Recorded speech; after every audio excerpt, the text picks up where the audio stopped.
is our Dharma? What is our quest?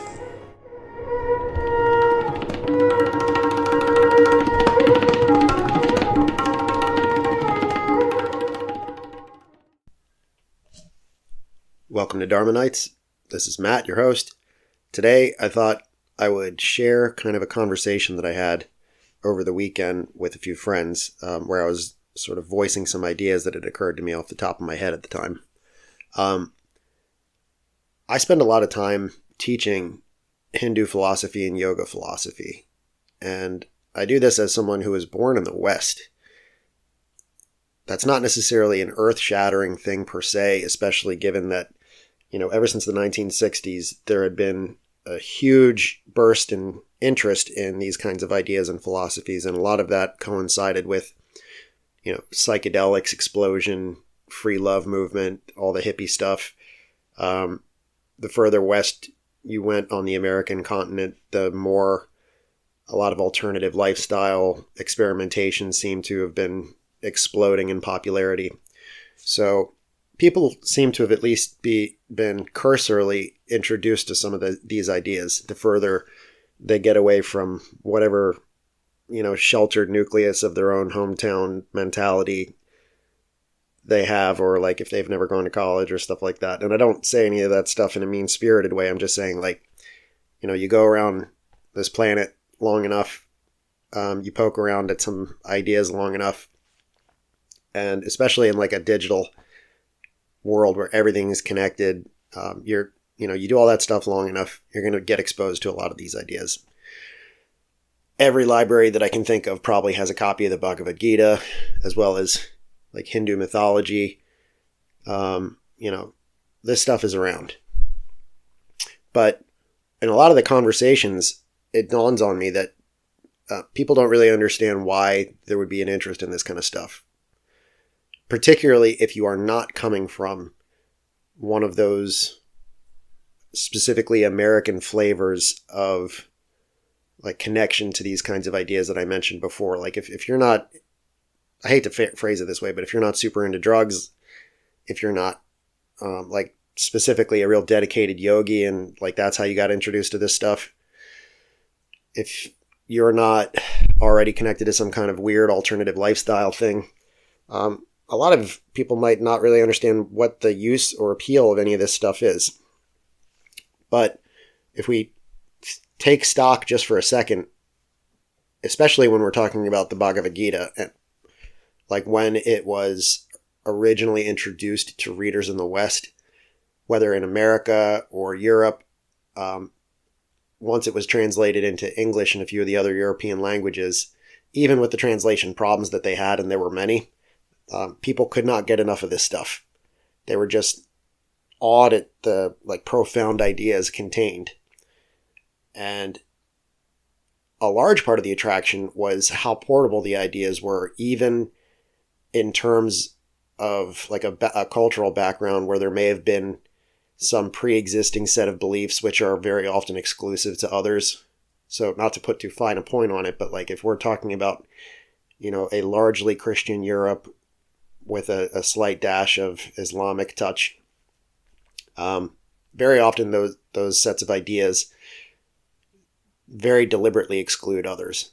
And they say, hey, this is not compatible with whatever all that stuff is. But these ideas in the Bhagavad Gita, as it turns out, many of them are highly compatible. And even the ones that seem not to be, don't really end up being too much of a sticking point for people who give it due consideration and thought.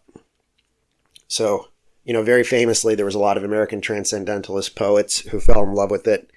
There were European philosophers, including like Schopenhauer, who said, I think he said this about the Upanishads, that they were the comfort of his life. But, people were saying that kind of stuff about the Bhagavad Gita as well, like just how deeply the ideas had touched them. And even later in time, Martin Luther King was said to have been a big reader of the Gita. And then there's some other not so great examples of people who fell in love with the Gita too and really misused the content in it. And that includes the people in the Third Reich who were kind of like elite officers. They loved the Gita because all of a sudden they had some sort of spiritual technology that would help people say, here's how you can commit to doing awful things and feeling better about it. So, of course, this kind of stuff can be misused. But the things that people might get stuck on mostly revolve around some of the worldview differences at a fundamental level in terms of how, like, a Hindu person or even a yogi might see the world. And even more specifically, if they're committed to a worldview that has, for example, like a many birth assumption, meaning like we don't just get this one life, but we're reborn again and again and again and again. So that point in particular ends up being a big sticking point for people. That the idea of there being like many gods, that tends to be a sticking point with people too. The polytheistic thing, even when it is shoehorned into, and actually I shouldn't even say shoehorned, it fits very neatly into an idea of pantheism too, where it's like, there's ultimately one God or God substance, and all those other like supposed deities are just kind of part of this extension of that same personality or substance, right? It's all ultimately one divine consciousness or one being, just emanated in different ways. But even that part aside, the many birth framework thing, that really gives people some issues with this kind of material. When they go far enough in it, they're like, oh, wait a minute. Well, some of these ideas seem to depend on that as an assumption. And that's right about where they get off the bus with this kind of material. So in my own journeys, I've come up with some ideas that really kind of help connect this stuff to the lives of people who do have that sticking point where they're like, okay, the many birth things, that's not for me. I don't get it. I want off the bus. So I do have a few ideas that help bridge the gap there a little. And most of it has to do with the way that we conceive of a life or a self or an identity. And we can get really blurry and murky with these questions, and we can metaphysically explore our way into our own navel in a way that we never come back out of it. And that's not quite where I'm trying to go with this. So I'll try to present just like a few simple ideas of how this stuff can still be meaningfully employed. So the idea of karma is one that depends on the many birth framework in a way. And the way that most Westerners conceive of it, it would not depend on a many birth framework, because most Westerners seem to misunderstand the notion of karma as more of like an almost Christian sounding one, where it's like bad things happen to bad people. Like when they say what goes around comes around, what they're really trying to say is like, if I do good, good comes back to me. If I do bad, bad comes back to me. Almost like a reap what you sow kind of mentality. And karma isn't quite that. Karma is just cause and effect. And the cause and effect chain can happen in an imminent way during this life, where, a karma, like some part of your karma can be enacted while you're still here within the same life. So something that you did when you were a teenager could indeed come around to bite you in the ass when you're a fully grown adult. Just as one colorful example. Like, oh, aren't you that one guy that knocked down my mailbox once with a baseball bat? Or maybe, one lady's saying, oh, one lady's applying to a job from another lady, and then all of a sudden she realizes that the lady across the desk who she's interviewing is like, oh, I remember you. You were the one who used to make fun of me viciously in high school or whatever. And they're like, oh no, karma. That's one very narrow application of the use of karma. In the many births framework, there's also this idea that karma from past lives can come due, or the consequence, like cause and effect consequence, can trail back to you in a life after another life that you've already lived. Like I had cause trigger in life A, like let's say in life A, I murdered someone, and then I die and I'm reborn, and in life B, the consequences of that murder come back to haunt me in one way or another. That's another example. But there's also this idea of sort of a whole society collectively incurring karma. And this is one that I don't think a lot of people really understand.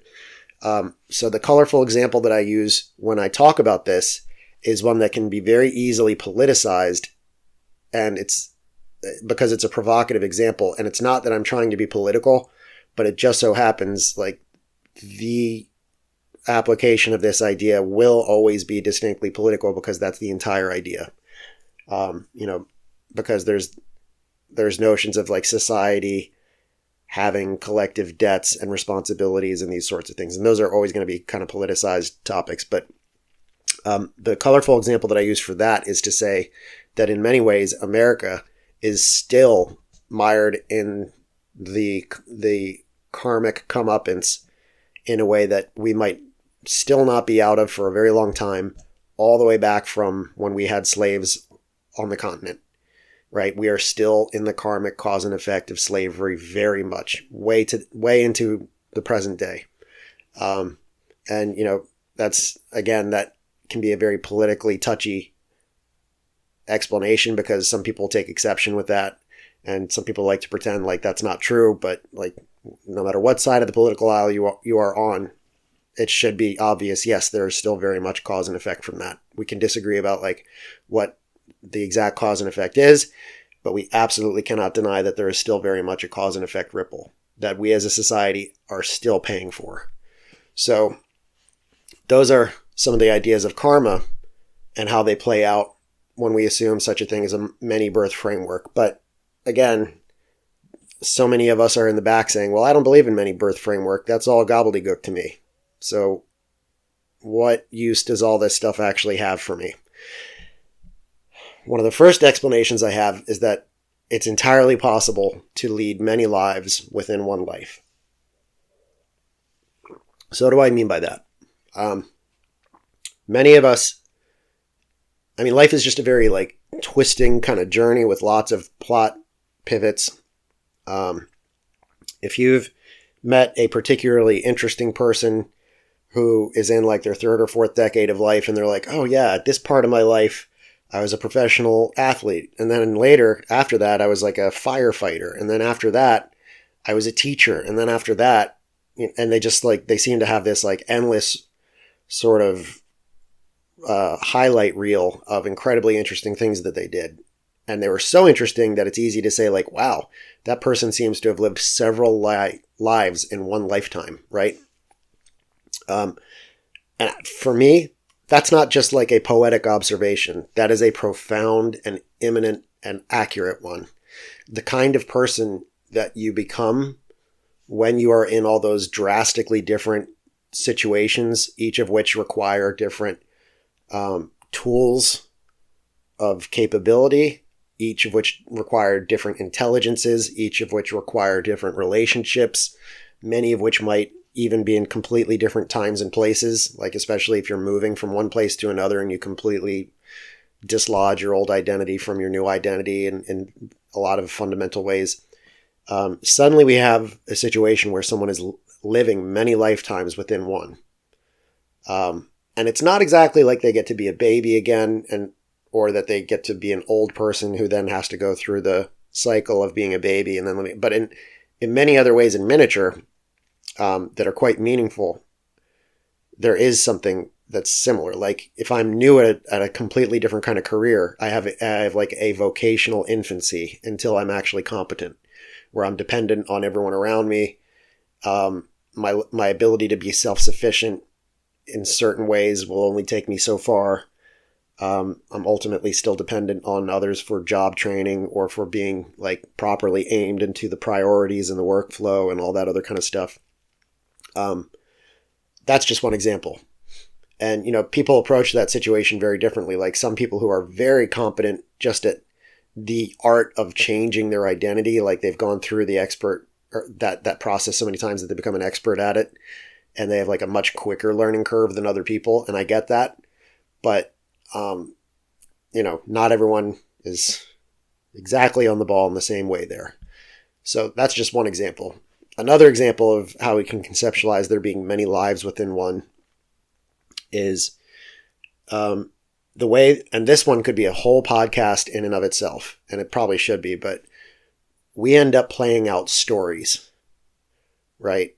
So whether we're in a small situation where someone else is kind of drawing us into their story, and it's like a rerun that comes up for them often. Like, let's say, for example, they are replaying a dramatic situation of childhood trauma, or they are replaying a dramatic situation of some other life trauma, like some bad relationship moment that they had, and now they just seem to get stuck in a loop where they keep playing that out over and over and over again, even in ways where they subconsciously kind of engineer it to happen over and over again.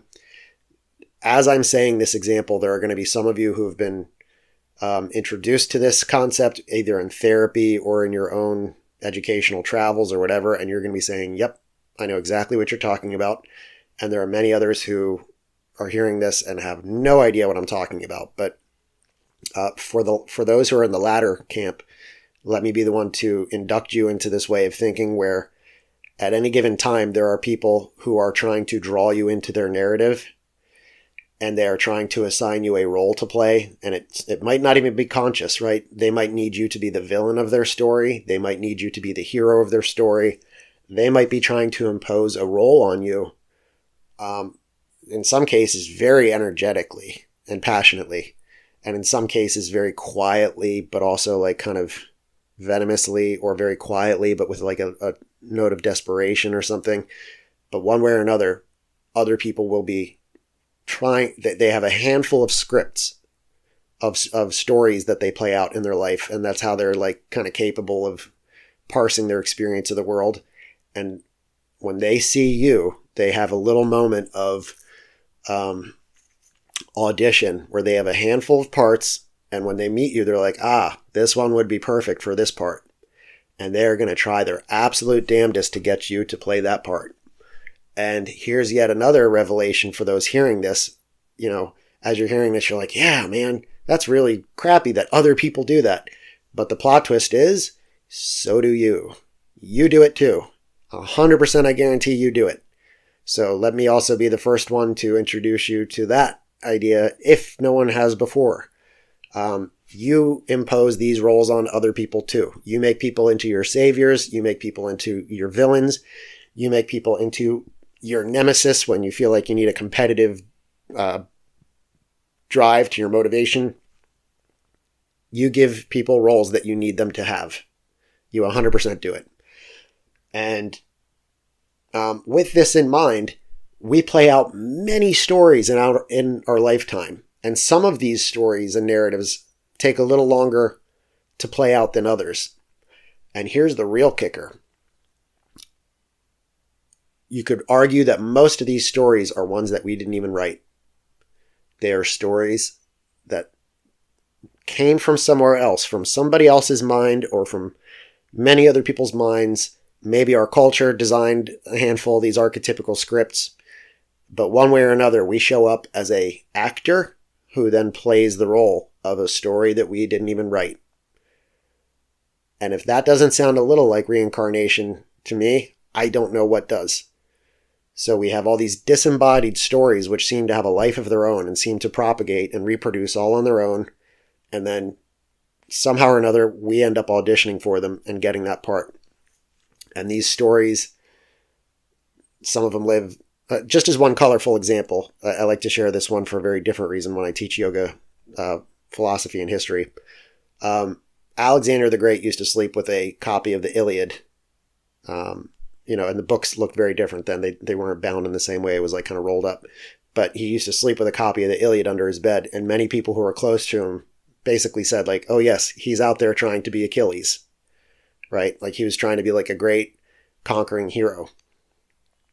So all of a sudden there's a story that was put on paper. And before it was on paper, it was like verbally repeated. But that story somehow like became part of his identity. And I don't want to say possessed him like a demon or a ghost possesses people, but it's not that far from how I feel about it. And all of us end up being possessed by subtle stories, or even not so subtle stories. Some people will be very upfront about it. They'll be like, oh yeah, I wanted to be Batman, right? Like I know people in my life who are like, yeah, I like that, they'll be very open about the fact that comic book heroes inspired them to like legitimately go out and train a bunch of martial arts and learn a bunch of survival skills and technology skills and all this stuff. And that, like, that's the avatar that they had in mind when they were out there collecting all kinds of like competency merit badges, so to speak. So some story like took over their identity there. Okay. So in another very compelling way for me, that is yet another way that we can think of many lives, even in the context of one life experience. How many of these roles have you played? And how many have you retired, right? At different phases of your life, maybe you had a realization and you're like, oh shit, I'm not the action hero. Got to put that identity away. Or, oh crap, I'm not the, wild romantic lover that I thought I was. I'm actually kind of like a mundane stability seeking person, or whatever. Like, people end up cycling through some of these roles when they've become uncomfortable with them long enough. And they're like, God, for the longest time I saw myself in one way. And then I hit some kind of pivot point where it just no longer fit. That mask just no longer fit me. And I got another one. In the case of martial artists, a lot of the time they're like, oh yeah, I had the competitor role for so long, but then that story ended for me. And then I had to take on the teacher role, and my story was very different. So they were no longer like the Rocky Balboa in that story that they were living out. Then all of a sudden they became Mick the trainer in that story, right? Or whatever. You get the idea. So that's another very vivid example of how this idea of many different lives and kind of collecting experiences which are either mistakes or learning opportunities, but nonetheless accruing karma with each step of the way, that you at some point, even when you're like in the, like, let's go to the Les Miserables story for those who don't know. The protagonist is a desperate thief in the mires of urban poverty, and at one point is shown mercy by a member of the clergy when he, out of desperation, was trying to rob. And, it was a life pivot moment for him where all of a sudden he turned it around and worked so hard that he eventually became like a community pillar and just a completely different person. But there's this inspector who follows him around relentlessly. And that inspector doesn't care how vividly the protagonist has changed everything about his life. He says, I'm going to get him, and I don't care. The law doesn't forget, right? And in a certain way, karma will be that person. So you can have, like, you can do all these magnificent things with your life after learning lessons and changing fundamental things about yourself and saying, oh, well, I was, people say all the time, I was wild when I was young, but then this happened and then this happened, and I really settled down and changed my ways. But that doesn't mean that the past is done with them, right? Like, some echo effect of something from back in their past can come back to them. And in many cases, it's appropriate that it does. And there's this feeling of, oh, but I'm different now, I'm changed. And there's like a sense that people feel like they almost shouldn't still be responsible for something like that because they're so different. And that's when we watch or read the Les Miserables story, we're like, yeah, he really should not still be held accountable for that. But, depending on what the event was or transgression was, the people on the receiving end aren't always going to feel that way. They're going to be like, well, how nice for you that you've changed so much. Good for you. None of that helped me in the injury that you did me. So what now? Right? And in some sense, it's worth considering, like, well, how am I going to account for my karma when I've, like, from a very self-serving standpoint, I can be like, oh, but I've changed and I'm a different person now. But nonetheless, like, we never really repaid our debt to someone else from back in the day. So that's something that's worth thinking about. And when we have that kind of mentality, we're able to expand our sense of responsibility and our sense of growth and lots of other personal dimensions in a way that's kind of what most of these thought frameworks are driving at, right? The expansion of the notion of self beyond a simple limitation of ego. And that's, this podcast, I haven't even spent most of the time talking about the benefits of believing in this stuff, or taking some of these models and applying them to your life, but just better late than never, that is really what most of this stuff is driving at, is expansion of the self, so that you're no longer just catering to your own ego, but you're suddenly concerned about the needs and the hungers of others. You're suddenly concerned about the ability to see the other and not just see what is yours and see yourself, but to be concerned about the experience of the other and their hungers and their fears.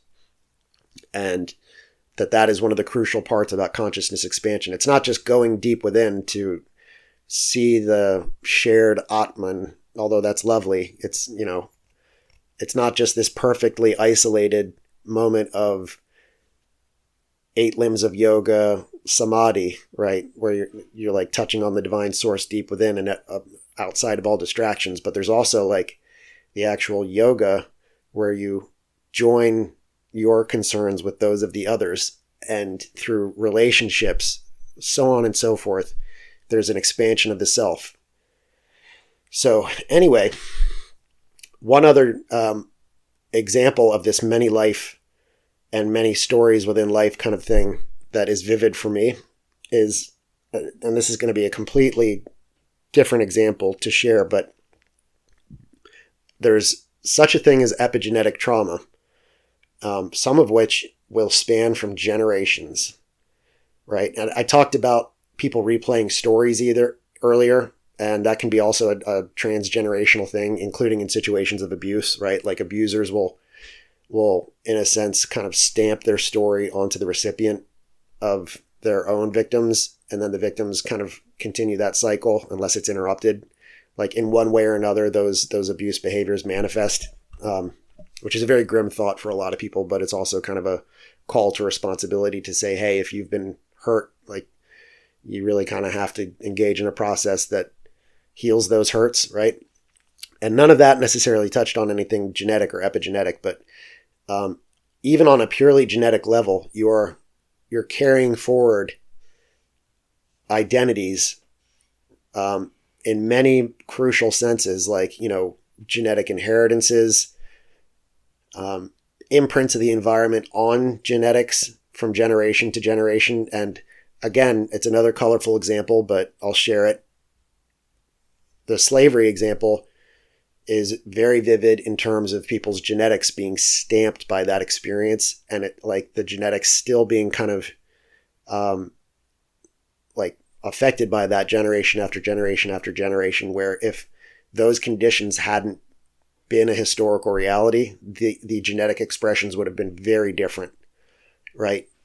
So that can manifest itself in very particular kinds of trauma. And it gets into kind of murky territory in terms of what I can talk about with authority. But, what this topic does end up bringing up a lot is when people have moments of trauma that don't really make any particular kind of sense just in terms of what they may have experienced in their own life, but that their genes were affected by a significant enough source of trauma that when they're in environments where something triggers that, and those triggers would not have affected them if they didn't have that legacy in their epigenetic experience, suddenly that kind of thing can make a big difference. So this is the part of my, I don't want to say argument, but like my offering that I have the most difficulty explaining, just because it's a pretty complex subject. But just at the broad level, people's environments affect their genes, and those effects end up being passed down from generation to generation. But in a way, that's very much in line with that similar phenomenon of people playing out stories generation after generation. So in a kind of imminently real way for me, suddenly there's a karmic cause and effect that is playing out literally through your genetics. And it's one that people would say, well, I've never done anything personally to be draped into this cause and effect. Why should it affect me?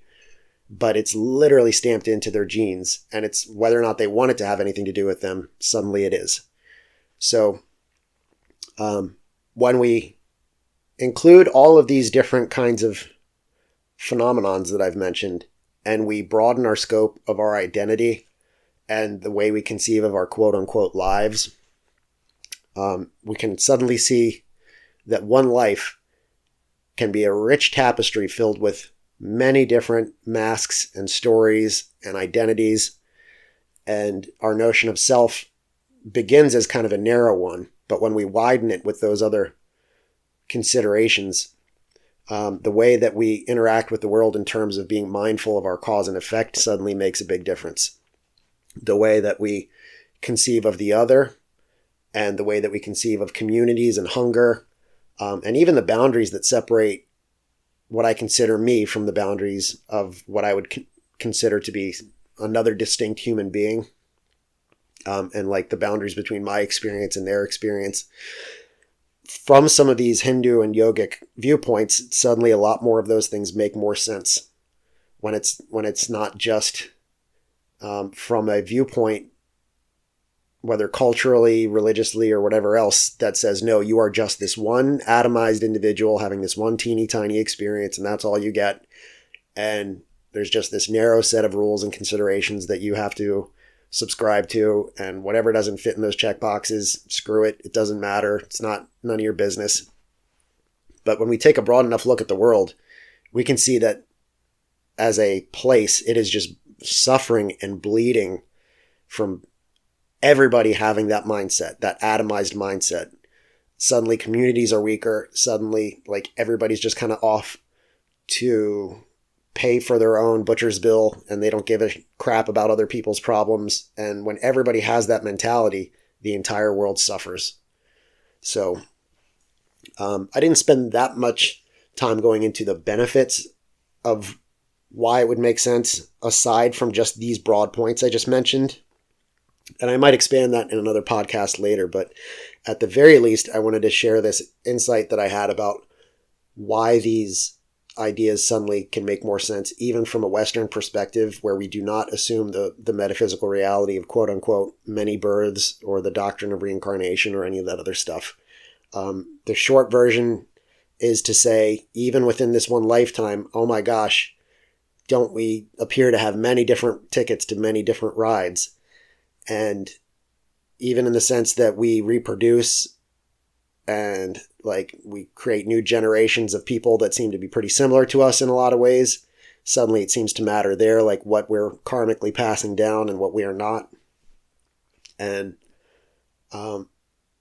this notion of responsibility for how we can all collectively kind of say, look, we're all caught in a net of karma and cause and effect that doesn't just apply to us individually as if it's like some perfectly segmented ledger, which is how a lot of people in the West think of karma. They're like, again, they think of it as like some sort of credit and debit sheet. What goes around comes around, you reap what you sow. But, the world is a much broader place than that. And yet it is also a smaller place than that. We can hardly do things that don't affect other people, So hopefully what some of those ideas make sense and give you something to chew on. And it's something I'm still going to be thinking about quite a bit, but just in the rough outlines, I kind of wanted to share that stuff. And hopefully it gives you guys something to think of and gives you a little bit of value.